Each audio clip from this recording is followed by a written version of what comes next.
Así que, por ahí si usted ve un joven por afuera, páselo acá adelante, porque si lo pone atrás, posiblemente se vuelva a salir, así que mejor adelante. Apocalipsis, hermanos, capítulo número 2. Estamos llevando, el hermano Clemente y su servidor llevamos un estudio con los muchachos acerca de esta parte de Apocalipsis, porque usted y yo sabemos que es muy extenso. Y estamos llevando a cabo, hermanos, estos temas acerca de las iglesias de Asia. Ya hemos comenzado hablando de la iglesia de Éfeso en el capítulo número 2.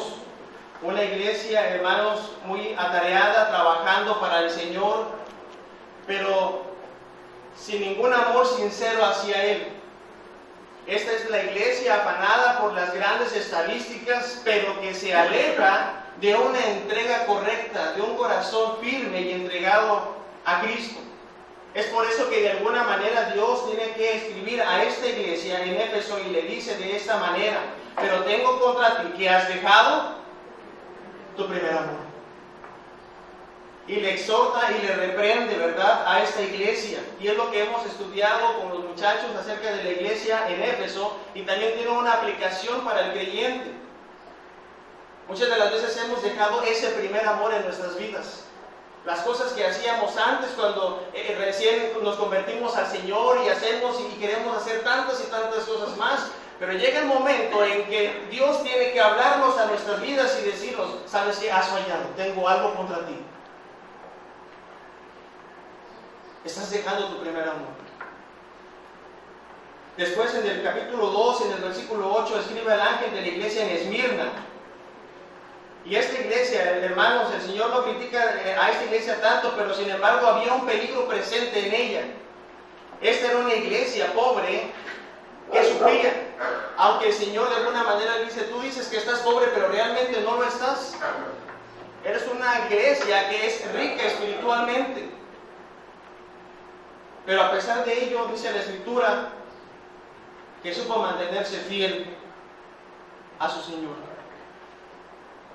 El día de ayer el hermano Clemente nos compartía acerca de la iglesia en Tiatira, aunque ahí sigue la de Pérgamo, que es la que vamos a ver en esta mañana, pero quisimos hacerlo de esta manera. Ayer hablábamos de la iglesia de Tiatira, una iglesia mundana, una iglesia pagana, en la cual los creyentes de esa iglesia estaban permitiendo la doctrina de otros e introduciendo. Y algo importante que veíamos ayer es que Dios tiene que decirle en el versículo número 21, capítulo 2 y versículo 21, y dice de esta manera: y le ha dado tiempo ¿para qué? Y decíamos con los muchachos: Dios es un Dios de oportunidades. Dios es un Dios que no nos da una oportunidad, sino que nos da 2, 3, 4 y muchas oportunidades más. Y nos da el tiempo necesario para que nos arrepentamos, pero muchas de las veces nuestra carne, nuestro yo no quiere arrepentirse, no quiere tener un cambio en la vida, y es por eso que Dios tiene que trabajar duramente con nosotros. Pero ahora vamos a ver la iglesia en Pérgamo. Una iglesia, hermanos, que tenía miembros que sostenían una falsa doctrina de que era fácil confesar a Cristo, pero que mientras al mismo tiempo, a la misma vez, estaban tomados de la mano de Dios, pero también tomados de la mano del mundo. Vamos a leer, hermanos, si son tan amables, Apocalipsis capítulo número 2, versículo del 12 al 17. Apocalipsis capítulo número 2, versículo del 12 al 17. Amén. Vamos a leer, hermanos. Dice la Escritura: y escribe al ángel de la iglesia en Pérgamo, el que tiene la espada aguda de 2 filos, dice esto: yo conozco tus obras y no demoras, donde está el trono de Satanás, pero retienes mi nombre y no has negado mi fe, ni aun en los días en que aquí vas mi testigo fiel, muerto entre vosotros, no demoras Satanás. Pero tengo unas pocas cosas contra ti, que tienes ahí a los que retienen la doctrina de Balaam, que enseñaba a Balaam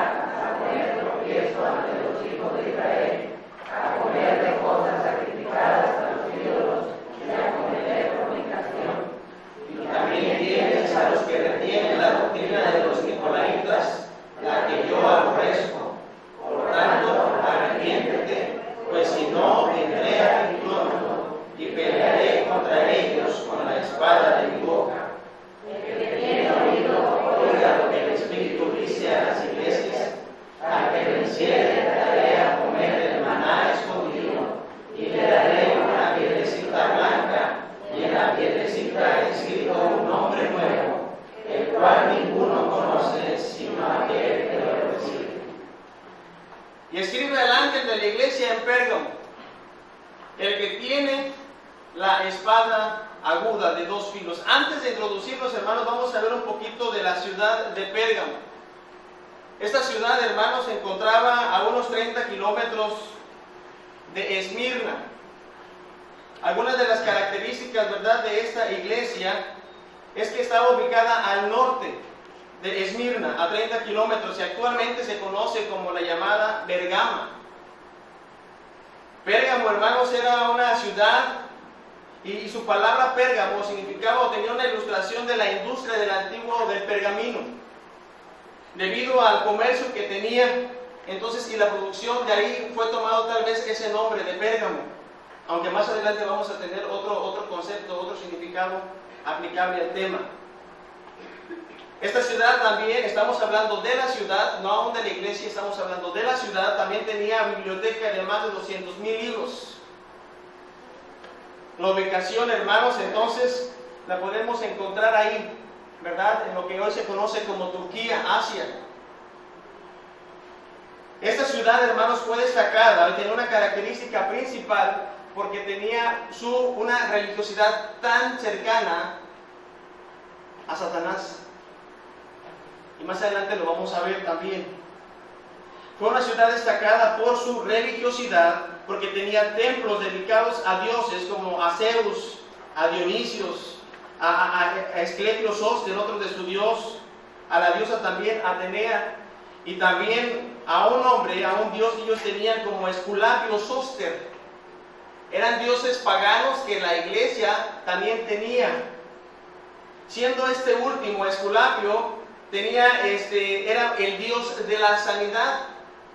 Y según la información, ¿verdad?, que arroja la historia acerca de estos dioses paganos, Esculapio Soster, esta palabra significaba para ellos la salvación o el Salvador.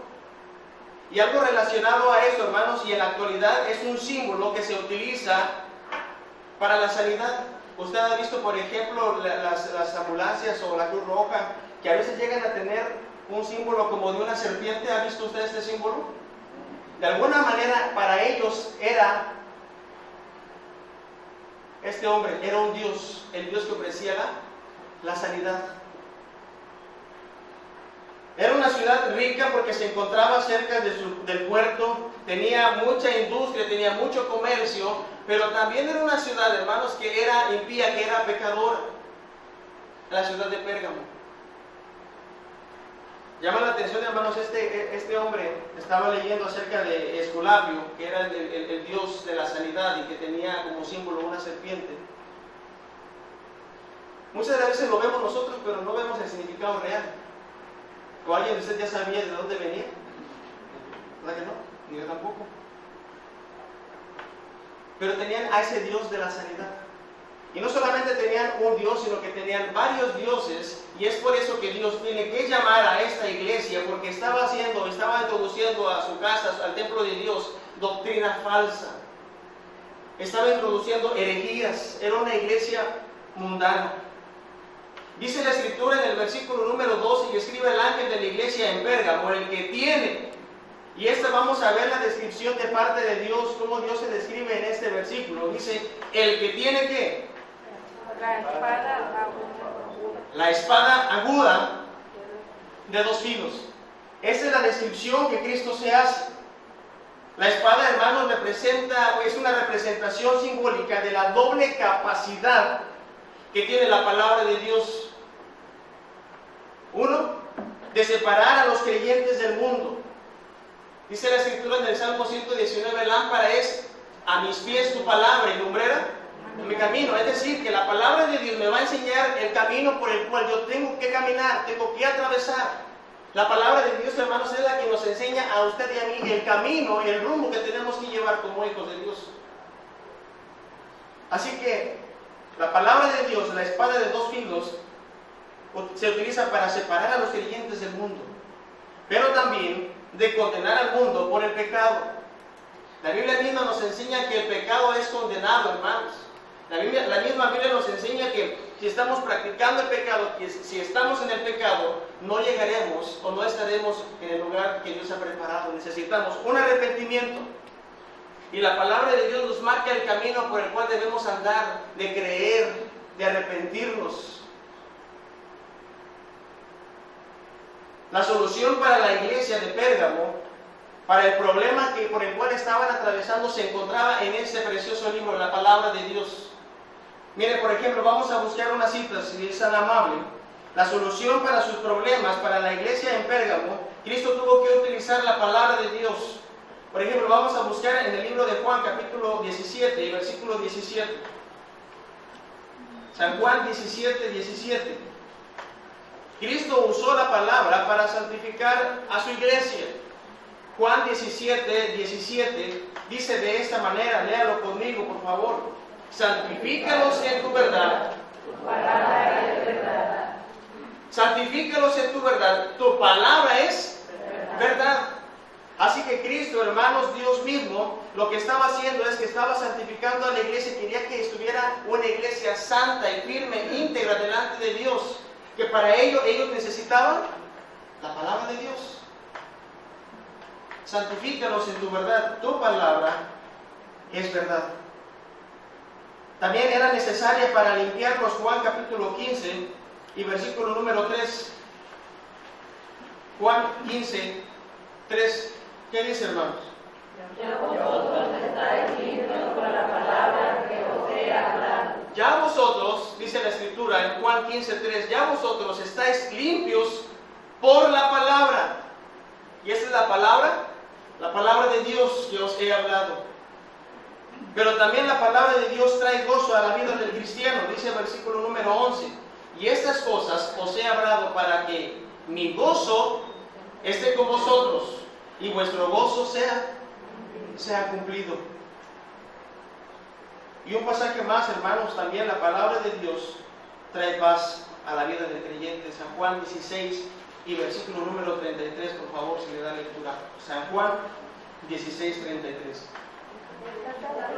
He hablado para que en mí tengáis paz. En el mundo tendréis aflicción, pero confiad, yo he vencido al mundo. Gracias. Dice, estas cosas os he hablado que para que en mí tengáis paz. Estas cosas, la palabra de Dios, en el mundo tendréis aflicción, pero confiad, yo he vencido al mundo.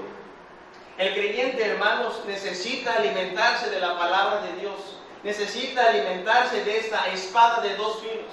Esta espada que da sabiduría. ¿Se acuerdan lo que utilizó Salomón cuando Dios le dota de sabiduría? Y se presentan aquellas dos mujeres diciendo, este es mi hijo. Y la otra decía lo mismo. ¿Y qué fue lo que utilizó Salomón para hallar la solución al problema? ¿Qué utilizó él? Utilizó la espada. Utilizó la espada, que es símbolo de la palabra de Dios. En ella podemos encontrar sabiduría. En ella podemos encontrar la solución. En ella podemos encontrar la voluntad de Dios para nuestras vidas. Pero necesitamos tomar esa espada de dos filos. Llama la atención como el pueblo de Israel no tenía la herramienta para afilar sus espadas. ¿Y sabe con quiénes iban ellos a afilar la espada? Iban con los filisteos. ¿Cómo está nuestra espada, hermanos? ¿Estará realmente afilada nuestra espada? ¿Realmente usted y yo todos los días le sacamos filo a nuestra espada, la pulimos nuestra espada para estar preparados? ¿O tal vez somos como los israelitas que tenemos que ir a los filisteos, que tenemos que ir a otras cosas, a otras personas para encontrar el consejo, para encontrar la sabiduría que viene de parte de Dios? Lamentablemente, hermanos, muchas de las veces así sucede, porque no afilamos nuestra espada. Porque no la afilamos. Y el Señor se presenta, hermanos, en Apocalipsis. Regresamos al pasaje, por favor, Apocalipsis capítulo número 2. Escribe al ángel, al pastor, al encargado de esta iglesia. En Pérgamo dice, al que tiene la espada aguda de dos filos. ¿Qué dice la palabra de Dios en Hebreos capítulo 4 y versículo 12? ¿Qué dice, hermano? ¿Se acuerda del texto? ¿Sí o no? A ver, 1, 2, 3, dice. La palabra de Dios es viva y eficaz, más cortante que toda espada de dos filos, y que penetra hasta partir el alma y el espíritu, las coyunturas de los huesos, y discierne los pensamientos y las intenciones del corazón. Eso es lo que dice la Escritura acerca de la espada. Es lo que dice acerca de la Escritura, ¿verdad? Hebreos 4:12 dice, porque la palabra de Dios es viva. La palabra de Dios, hermanos, está activa. La palabra de Dios está en función. La palabra de Dios es viva y eficaz y más cortante que toda espada de dos filos. Y penetra, y no solamente cubre una capa, sino que varias, hermanos, y está atravesando nuestra vida. Y a veces decimos, ya no voy a la iglesia porque el pastor me dijo y me dolió lo que me dijo. No es el pastor, no es el siervo de Dios, es la palabra de Dios que toca nuestro corazón. Y error tremendo sería, hermanos, que llegáramos y nos fuéramos igual sin que la palabra de Dios tuviera efecto en nuestras vidas. Sería algo erróneo, hermanos, llegar con esa actitud e irnos igual. Siempre que se hable la palabra de Dios tiene que hacer obra. Bueno, hace la obra, pero muchas de las veces nosotros no permitimos que la haga Dios. Y más cortante que toda espada de dos filos, que penetra hasta partir el alma, el espíritu y las coyunturas y los huesos, y discierne los pensamientos, dice la Escritura. El Señor mismo entonces se describe como el que tiene la espada de dos filos. Dice esto, versículo 13, por favor, vamos a leerlo una vez más. Versículo 13, Apocalipsis 2:13.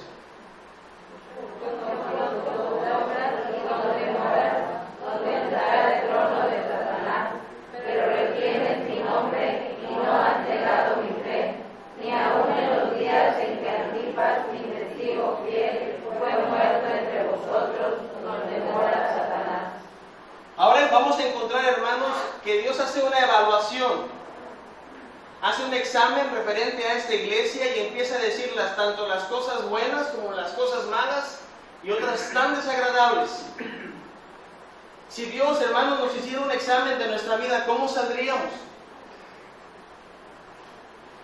¿Cómo saldríamos nosotros? ¿Cómo saldría usted? ¿Cómo saldría yo en ese examen que el Señor nos haría?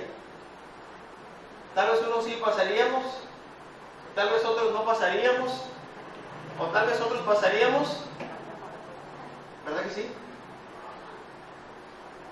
Y Dios hace una evaluación de esta iglesia y le dice de esta manera, yo conozco tus obras.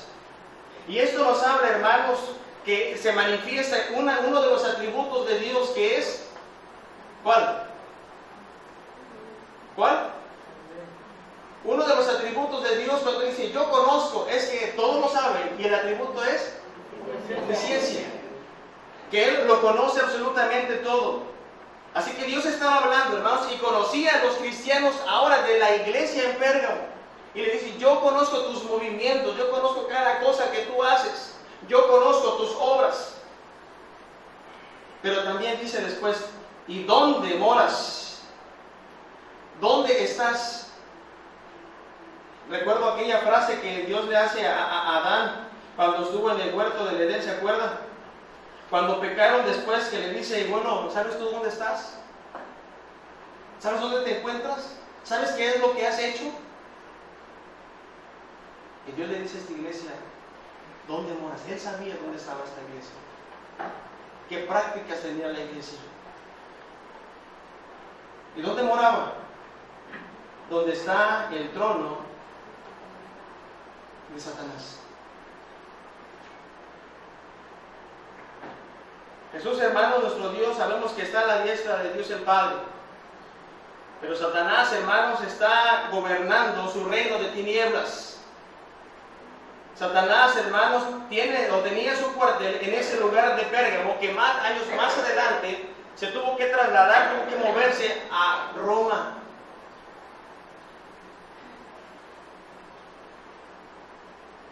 La palabra trono aquí en Apocalipsis aparece 42 veces. 40 que se refieren al trono de Dios y 2 de ellas se refieren solamente al trono de Satanás. Pero Dios tiene que decirle, yo conozco tus obras. Yo sé dónde vives. Yo sé bajo qué circunstancias estás pasando. Yo lo conozco. Y esto, hermano, del trono de Satanás, donde se encontraba esta iglesia, hay algunas interpretaciones. Una de ellas, recuerde que esta iglesia de Pérgamo era muy religiosa, era muy idólatra, muy pagana, por lo cual tenía altares. Y una de las interpretaciones, ¿verdad?, que los comentaristas hacen acerca del trono de Satanás es que el altar del dios Zeus parecía como de un trono. Otra es que Pérgamo era el centro del culto al emperador César. Otra de ellas es que para los viajeros que llegaban a este lugar, a esta ciudad, tenía un aspecto como de un trono. Pero una de las interpretaciones, hermanos, que me ha parecido mejor es aquella que dice que Pérgamo era el centro de la religión pagana. Por eso, de alguna manera, Dios tiene que decirle: yo sé dónde estás y bajo qué circunstancias. Estás en una ciudad que es pagana. Estás dentro de una ciudad donde se practican cosas que son aborrecibles delante de mí.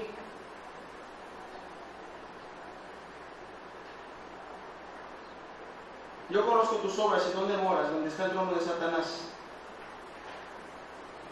Pero dice después: pero retienes mi nombre y no has negado mi fe, ni aun en los días en que Antipas, mi testigo fiel, fue muerto entre vosotros, donde mora Satanás. Así que los cristianos, hermanos, que negaban a reconocer a César como su Dios, como su Señor, ellos tenían que enfrentarse con la confiscación de sus bienes, también con el exilio de sacarlos fuera de la ciudad o incluso la muerte. Pero entre todos ellos, entre todos los creyentes, estaba uno llamado, dice la Escritura, Antipas, y se describe como el testigo fiel. Es decir, hermanos, que mientras esta iglesia se encontraba en una ciudad, en un mundo tan difícil, tan complicado, en un mundo donde había paganismo, donde había idolatría, donde había tantas y tantas cosas más, había unos cuantos que permanecían aún de pie. Había unos cuantos de la iglesia en Pérgamo que todavía permanecían fieles, y entre ellos este hombre llamado Antipas. Que el significado de este hombre es contra todo. Pero ¿qué pasaba con los demás? ¿Dónde estaba la fidelidad de los otros cristianos? Y es lo que sucede actualmente, hermanos. Es lo que está pasando hoy en nuestros días. Es lo que está pasando hoy en nuestras iglesias. Y Dios quiere esos testigos fieles. Dios quiere esos hombres y esas mujeres que permanezcan íntegros y rectos delante de Él. Yo conozco tus obras y dónde moras, donde está el trono de Satanás, pero retienes mi nombre y no has negado mi fe. ¿Qué es lo que estaba pasando? Que el mundo, la iglesia, estaba adoptando las cosas de afuera. La iglesia estaba adoptando las cosas del mundo. Y un poquito que pude encontrar, hermanos, porque hay mucho.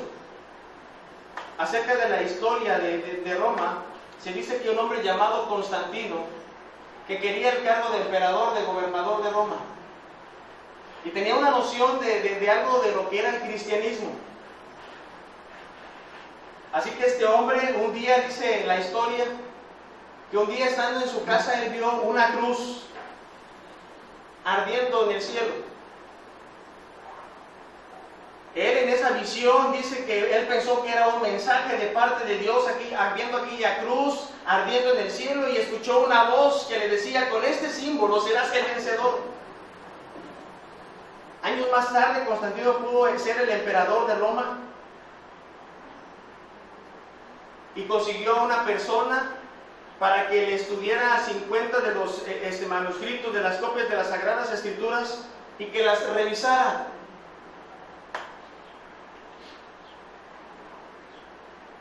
Ya estando él en el gobierno, en el cargo, lo que hacía él es que proveía el dinero para las necesidades. Fíjese bien, proveía el dinero del gobierno para las necesidades de la iglesia.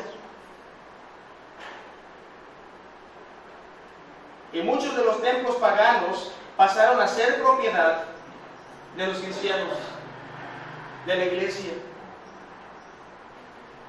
Y durante los 3 primeros siglos, hermanos, se adoptaron muchas prácticas de origen pagano. Entre ellas, hermanos, podemos observar algunas de las prácticas o algunas de las doctrinas que ellos empezaron, que este hombre Constantino empezó a introducir a la iglesia cristiana, eran las siguientes. Una de ellas era la oración por los muertos. Estamos hablando, hermanos, que la iglesia de Cristo, la iglesia de Dios, estaba de alguna manera introduciendo doctrinas de afuera. Y una de estas doctrinas era la oración por los muertos. La cruz, que se convertía ahora como un símbolo. Empezaron ellos a adorar a los ángeles, a los santos. Empieza, hermanos, también la misa como primera vez empezó ahí. Empieza la adoración también a María, la extrema unción. Había ya la doctrina del purgatorio. Y entonces estaban dirigiendo doctrinas y oraciones también a María.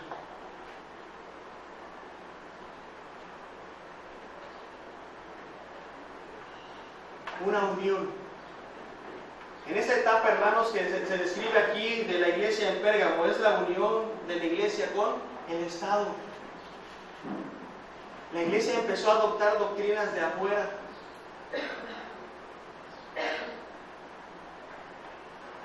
La iglesia, de alguna manera, hermanos, en los pasajes anteriores en las otras iglesias, decías que tú tienes ahí gente de afuera, doctrina de los nicolaitas, que en este tiempo, en la iglesia de Pérgamo, ahora ya no solamente era como un dicho, ahora ya era una doctrina.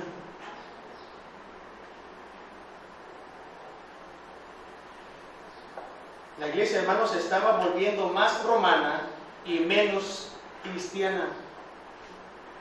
Y llama la atención cómo el significado de esta palabra Pérgamo significa elevación, pero también significa matrimonio. Y yo le pregunto entonces, ¿con quién se estaba uniendo la iglesia? ¿Con quién se estaba matrimoniando la iglesia? Con el paganismo, con la idolatría, con el mundo, con Roma y todo lo que tiene que ver con ello. Y en la actualidad, ¿con quién se está relacionando la iglesia también? Con el mundo. Este mensaje fue para la iglesia de Pérgamo, pero también tiene una aplicación para nuestras vidas, hermanos, porque como cristianos estamos adoptando cosas de afuera, cosas que los del mundo hacen, cosas que los que del mundo practican.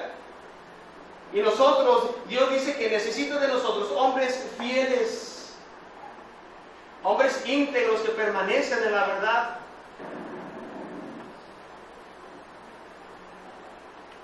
Y la iglesia se estaba entonces convirtiendo como los de afuera, como los del mundo. Versículo 14, por favor, hermanos. Dice, versículo Apocalipsis 2:14. Pero tengo unas pocas cosas contra ti. Que tienen ahí a los que retienen la doctrina de Balaam, que enseñaban a Balaam a poner los pies ante los hijos de Israel, a comerle cosas sacrificadas a los ídolos y a comerle fornicación. Entonces aquí encontramos la reprensión de parte de Dios. Ya hemos visto que el Señor se describe como el que tiene la espada de 2 filos. En esa evaluación que el Señor hace, dice que yo te conozco, yo sé dónde moras, pero todavía retienes esa fe.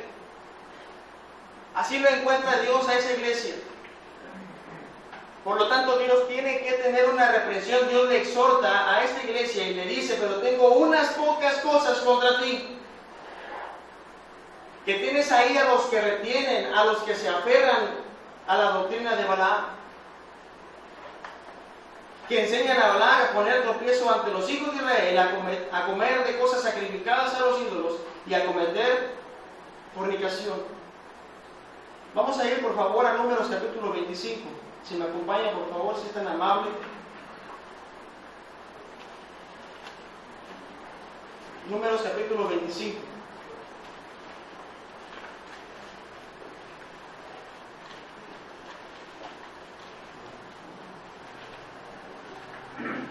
Amén.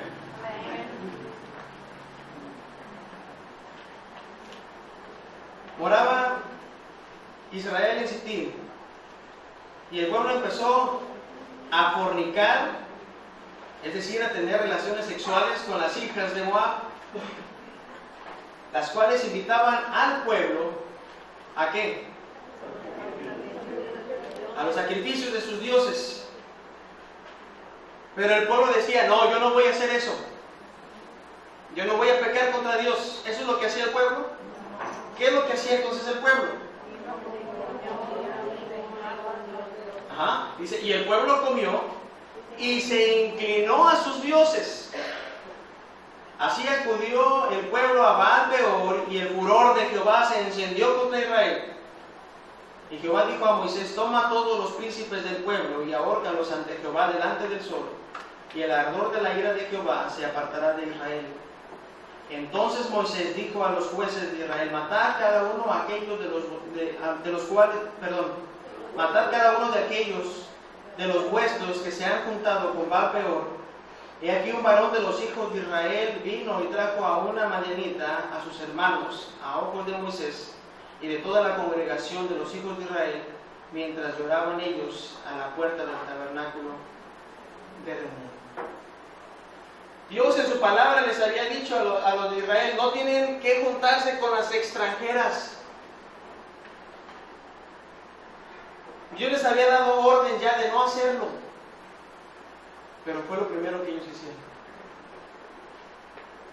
Empezaron a fornicar, empezaron a estar con estas mujeres, las cuales, dice la Escritura, invitaban al pueblo a los sacrificios de sus dioses. Y el pueblo en respuesta comía con ellos, se alegraba con ellos y se inclinaba a esos dioses paganos.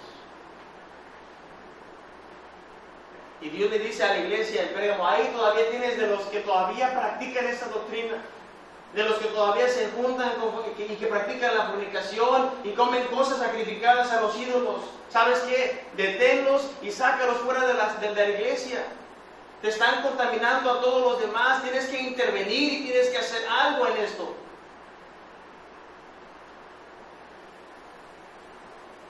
Así que Balaam fue el culpable, hermanos, de aconsejar al rey Balac para que hiciera pecar a Israel a través de los matrimonios con mujeres paganas. Y de esta manera la gente se contaminó, no solamente social, sino que también espiritualmente. Por un lado se mantenían tomados de Dios, pero por otro, hermanos, estaban aliados con el mundo, con el paganismo.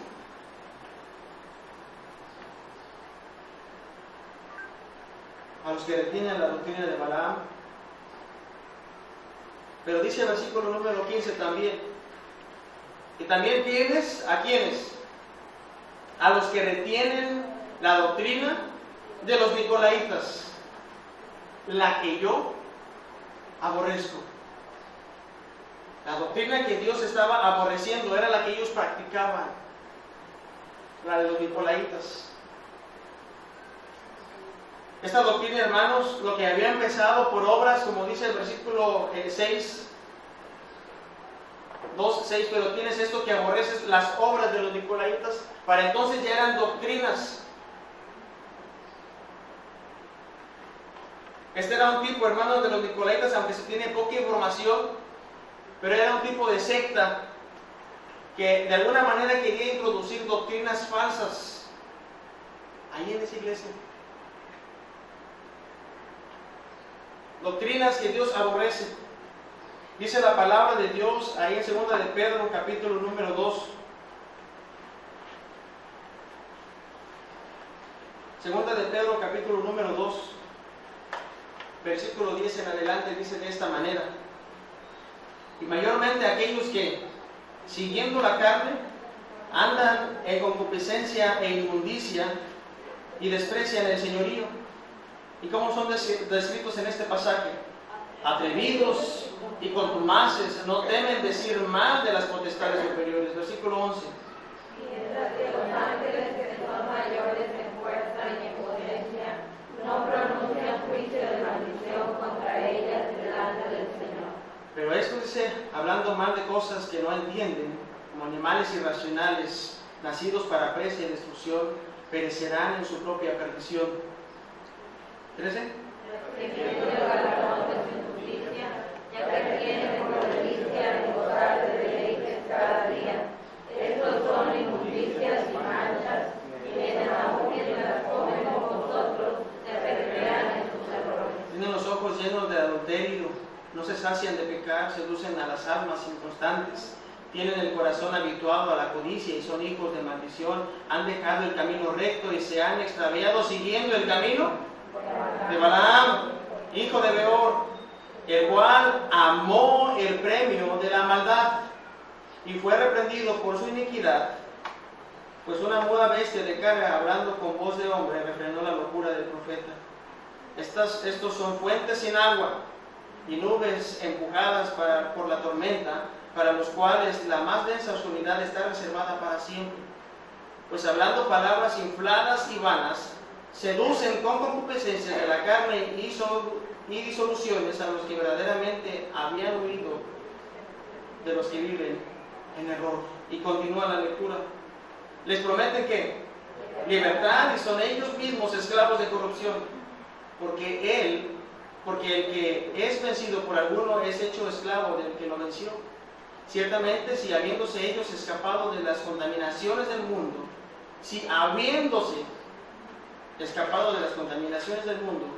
por el conocimiento del Señor y Salvador Jesucristo, enredándose otra vez en ellas, son vencidos.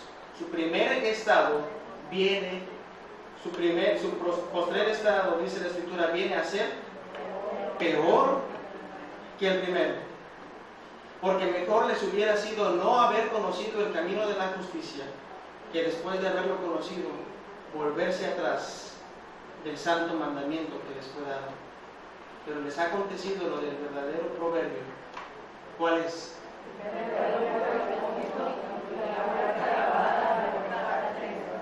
El perro vuelve a su vómito y la puerca lavada a revolcarse en el cielo. Y Dios le dice a esta iglesia, todavía tienes a estos que todavía practican estas cosas. Todavía hay cristianos que practican la fornicación, el adulterio.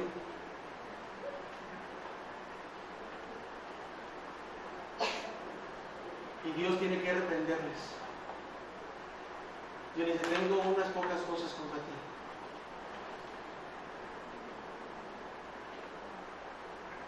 Versículo número 16. Esa fue la reprensión de parte de Dios. Dios tiene que exhortarles. Y dice el versículo 16, por favor, versículo número 16. Por tanto, arrepiéntete, porque si no me peleas ni pronto, y pelearé contra ellos con la espada de mi boca. le dice, por tanto, arrepiéntete. Y esto de arrepentirse, hermanos, habla acerca de que es un cambio no solamente de mente, no solamente es un cambio del pensamiento, sino que también tiene que ver, ¿dónde? En el corazón. Es un cambio en el corazón. Es un cambio entonces de mente y de corazón con respecto al pecado y a Dios, lo cual lleva al hombre a un cambio de dirección, lo cual lleva al hombre a un cambio de propósito en la vida, pero también, hermanos, es un cambio de dirección. Y Dios tiene que decirle a esta iglesia, lo que tú necesitas es arrepentirte de las cosas que has hecho y que han estado mal. Tienes que dar un giro a tu vida. Tiene que haber en ti una transformación de parte de Dios, porque esto va a ser imposible que tú puedas caminar y seguir por la senda, porque el pecado te detiene. Por tanto, arrepiéntete, pues si no, vendré a ti pronto. A menos, hermanos, que estemos dispuestos a arrepentirnos de nuestros pecados o de las violaciones hechas a la palabra de Dios y volvamos a la obediencia de ella, seremos juzgados por la palabra, por aquella espada de dos filos. Si no, dice la Escritura, vendré a ti pronto. Si no, mi juicio será en tu vida. Y Dios espera de nosotros, hermanos, un arrepentimiento. No estoy hablando de salvación, porque ya lo hemos hecho. Pero en nuestra vida tal vez haya un pecado que estorba la comunión con Dios. Tal vez estamos adoptando doctrinas o tal vez estamos adoptando cosas de afuera, cosas que son sacrificadas a los ídolos, y Dios dice: ten cuidado, porque si no voy a venir aquí pronto. Todos los que se vuelven al Señor y se arrepienten, experimentan de su amor, experimentan de su gracia y de su misericordia. Pero se necesita, hermanos, un arrepentimiento. Dios tuvo que enfrentarse con esta iglesia y decirle: en esto estás fallando. La solución es que te arrepientas. Y también encontramos una promesa en el último versículo, en el 17. Encontramos la promesa de parte de Dios. Dice el versículo 17: el que tiene oído, oiga lo que el Espíritu dice a las iglesias. Al que venciere, daré a comer del maná que escondió. Hasta ahí. Dice la Escritura: al que comiere entonces, al que venciere, dice: daré a comer del maná escondido. Cuando hablamos del maná nos trasladamos hasta el personaje llamado Moisés. Que el pueblo tenía hambre y Dios les daba. Que el pueblo tenía sed y Dios les daba. Siempre de alguna u otra manera Dios estaba presente en la vida de sus hijos, de su pueblo Israel. Vamos por favor a Éxodo capítulo 16. Éxodo capítulo 16. Vamos a hablar un poquito de lo que es el maná escondido. Éxodo 16. Versículo número 14 y 15. ¿Estamos ahí? Dice la Escritura: y cuando el rocío cesó de descender, he aquí sobre la faz del desierto una cosa menuda, redonda, menuda como una escarcha sobre la tierra. Y viéndolo los hijos de Israel se dijeron unos a otros: ¿qué es esto? Porque no sabían qué era. Entonces Moisés les dijo: es el pan que Jehová os da para comer. Gracias, hermanos. Cuando el rocío cesó de descender, he aquí sobre la faz del desierto una cosa menuda, redonda, menuda como una escarcha sobre la tierra. Y viéndolo los hijos de Israel se dijeron unos a otros: ¿qué es esto? No sabían qué era. Entonces Moisés les dijo: es el pan que Jehová os da para comer. El maná, hermanos, era el alimento físico que necesitaban y que Dios les estaba proveyendo a los hijos de Israel en el desierto. Que representa también, hermanos, el alimento espiritual que Dios provee para el creyente, que es su palabra. Dice la Escritura en Juan capítulo 6, San Juan capítulo 6, versículo 48 en adelante, de esta manera: yo soy el pan de vida. Juan 6, 48, yo soy el pan de vida. Vuestros padres comieron el maná en el desierto y murieron. Este es el pan que desciende del cielo, para que el que de él come no muera. Y dice el versículo 51, por favor: yo soy el pan vivo que desciende del cielo. Si alguno comiere de este pan, vivirá para siempre. Y el pan que yo daré es mi carne, la cual yo daré por la vida.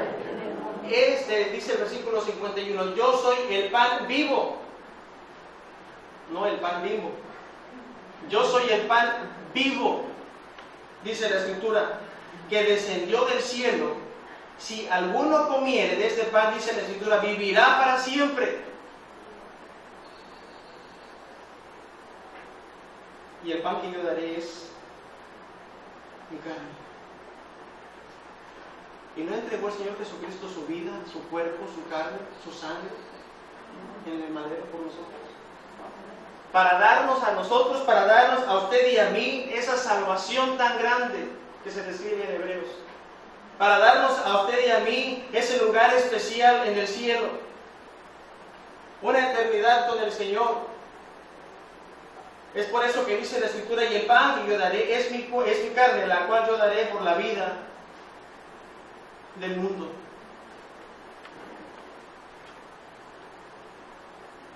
El maná entonces representa ese alimento.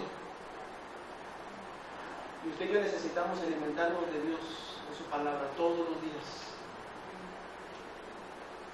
El alimento físico nutre el cuerpo. Pero la palabra de Dios nutre el alma, nutre lo espiritual. Esta es la promesa, aquel que venciere, aquel que se mantenga firme, aquel creyente que esté recto delante de Dios y que haga las cosas como Dios ha establecido, entonces daré de comer del maná escondido. Pero también dice después, y le daré una piedrecita blanca. Y hay muchas cosas que difieren en esto. Los comentaristas dicen una cosa, otros dicen otra cosa. Y la realidad es que no hay más para allá, ¿verdad?, sobre este significado. ¿Qué será de la piedrecita blanca? Pero había una costumbre. Había en los tribunales antiguos aquellas personas que se dedicaban a juzgar y a dictar sentencia. Estos hombres dicen que tenían unas piedrecitas blancas y veían el caso de aquel hombre que iba a ser juzgado, y según ellos, como si decían si era culpable o no, ellos tenían en su mano piedrecitas blancas que representaban la absolución o la exoneración del acusado, pero también tenían en sus manos piedras negras para condenarlo. Y de alguna manera los comentaristas dicen que utilizaban esto para condenar al acusado o para exonerarlo de sus cargos. Y de alguna manera, hermanos, lo que Dios va a hacer en nuestras vidas va a haber también nuestras vidas, y va a tener sus piedrecitas. Y el Señor un día lo hizo.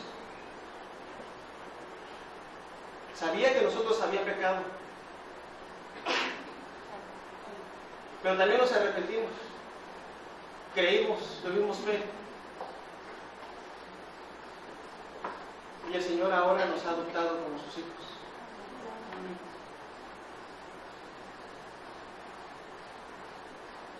Ya no somos culpables. El Señor ha perdonado nuestras faltas.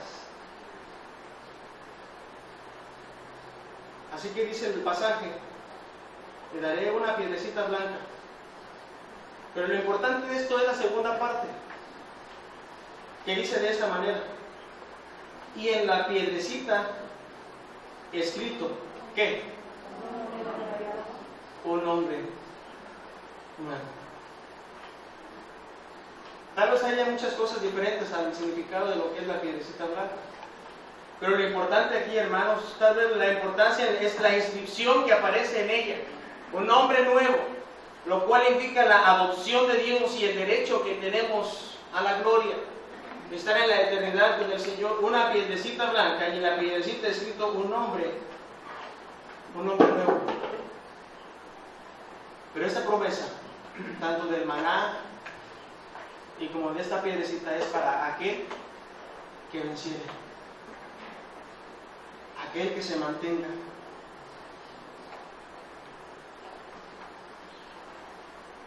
el cual ninguno conoce, sino aquel que lo recibe. Así que la iglesia estaba pasando por una situación difícil, hermanos. que dentro de ahí los mismos miembros estaban practicando cosas que Dios aborrecía. Y Dios tiene que llamar la atención a esta iglesia y decirle, ¿sabes qué? Tengo esto contra ti. Que retienes, que aún practicas, que hay dentro de la iglesia aquellos que se aferran a tales doctrinas. Aquellos que todavía quieren estar en el mundo. Y Dios tiene entonces, hermanos, que hablar a nuestra vida y decir, ¿sabes qué? Tienes que hacer una división. Dice en Josué, escogeos hoy a quien sirváis. Tienes que hacer una división clara en tu vida. ¿A quién vas a servir? ¿A Dios o al mundo? No podemos, hermanos, dice la Escritura en Lucas, que no podemos servir a dos señores. Porque vamos a aborrecer a uno y vamos a amar a otro. Porque vamos a estar bien con uno, pero le vamos a quedar mal al otro. Y desgraciadamente, el que queda, al que siempre queda mal y le quedamos mal es a Dios. Porque queremos y preferimos cosas que el mundo puede ofrecer. Y Dios dice, tienes que hacer una división. Tienes que utilizar la espada de dos filos en tu vida, en mi vida, para que entonces sepas que es pecado. Porque si no lo haces, dice la Escritura, vendré a ti pronto. ¿Qué vamos a hacer, hermanos?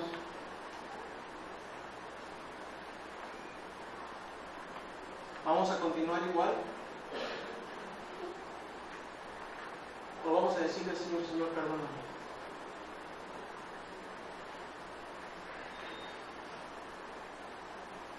Tal vez todavía sigo tomado o tomada del mundo. Y trabajo en ello para mantener una vida recta delante de Dios, de ti, Señor. Hay situaciones de las que de repente quiero salirme, de las que quiero desprenderme de tu mano. Y en esos momentos que yo tenga al Señor ahí, en ese momento,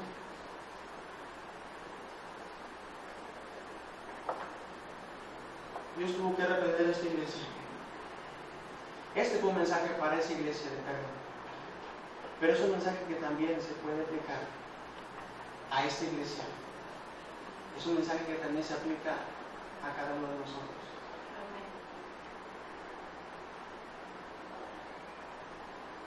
Dios dice aquí en su palabra, versículo 13, aún todavía hay testigos fieles que desean mantenerse íntegros delante de Dios. ¿Por qué no le decimos a nuestro Dios en esta mañana, ayúdame que yo pueda ser ese testigo fiel, pueda marcar una diferencia en este mundo? Padre, gracias te damos en esta mañana. La bendición, Señor, de escuchar tu palabra. Gracias, Señor, porque lo que tenemos en la palabra son de ejemplo para nuestras vidas. Son de ejemplo, Señor, para si hemos estado haciendo las cosas mal, ponernos a cuenta contigo, arrepentirnos, Señor, y empezar a hacer las cosas bien. Dejamos en tus manos, Señor, este tiempo.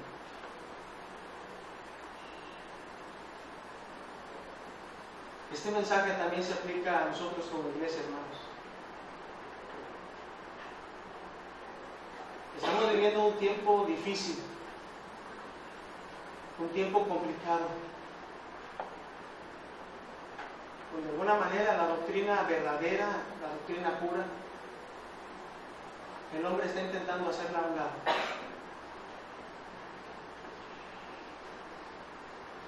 Usted y yo tenemos el conocimiento, usted y yo tenemos la palabra de Dios. Necesitamos seguir alimentándonos de ella. Que el mundo tal vez la haga a un lado, que el mundo tal vez la quiera hacer menos. La palabra de Dios sigue siendo viva, sigue siendo activa. La palabra de Dios sigue siendo vigente, aun aunque el mundo quiera que se pierda su validez. ¿Por qué no le decimos al Señor en esta mañana, permite que yo pueda ser ese testigo fiel? a pesar de lo que hay en el mundo y lo que tanto puedo ofrecer, yo pueda permanecer como un testigo fiel. ¿Por qué no le decimos eso al Señor en esta mañana? Si le hemos fallado a Dios, dice arrepiéntete. Haz un cambio en tu vida, da un giro en tu vida. Y regresa a la doctrina verdadera. Regresa a ese primer amor. ¿Por qué no le decimos al Señor en esta mañana, ayúdame que yo pueda ser ese testigo fiel? ¿Por qué no le decimos eso al Señor? Allí en su lugar, usted puede hacer esta oración. Ayúdame a permanecer recto y íntegro en el sano doctrina. Padre, tú ves nuestros corazones. Tú sabes, Señor, si te hemos fallado. Tú sabes, Señor, las decisiones que se toman en esta mañana. Tal vez no hemos sido fieles. Tal vez no hemos cumplido tu palabra. Tal vez no estamos afilando esta espada que tenemos en nuestras manos. Tal vez, Señor, queremos adoptar costumbres o tradiciones que hace el mundo afuera.